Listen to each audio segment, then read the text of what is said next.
So let's get into Batman v Superman Dawn of Justice. And this time I'm going to talk to you guys about the death of Jimmy Olsen. So if you look here, this is the Batman v Superman Dawn of Justice cast and crew. Michael Cassidy, he played Jimmy Olsen.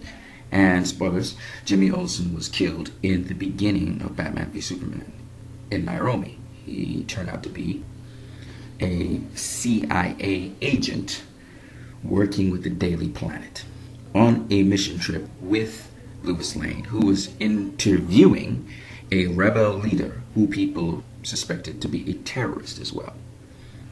Now, Jimmy Olsen has been a fixture in the Superman comics.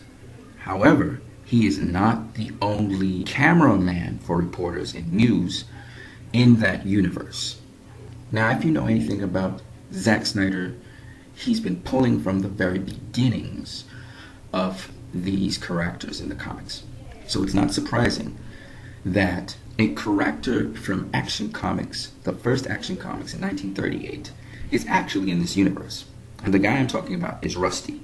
Rusty was seen in Action Comics #1, and he was in the story of Scoop Scanlon, who was a 5-star reporter. That is, 5-star was one of the newspapers in that universe. 5-star was there with Daily Star, also known as Daily World Star, which would later become the Daily Planet. And Scoop moved from 5-star to the Daily Planet later on in his story. Now what's interesting is that Scoop Scanlon, he has a photographer with him whose name is Rusty James. So here's Scoop, and here to the side of him is Rusty. And basically Scoop was a great investigative reporter, kind of like Lois Lane, except he also fought crime.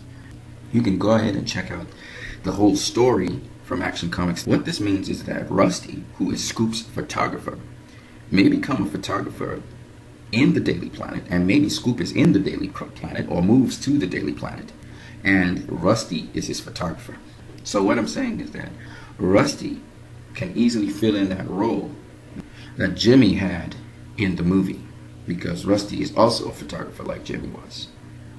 You got to look down the road. You got to look at the vision that this team has for the Justice League. And maybe you may be attached to Jimmy Olsen, but don't think that Jimmy Olsen has been dispensed of and there's not a replacement for him, and there's not someone who can work in that gap to continue pushing forward the storyline. If you haven't seen this movie, go see it. It's about an 8.0, I think, out of 10. It's a pretty good movie. You guys have a great day.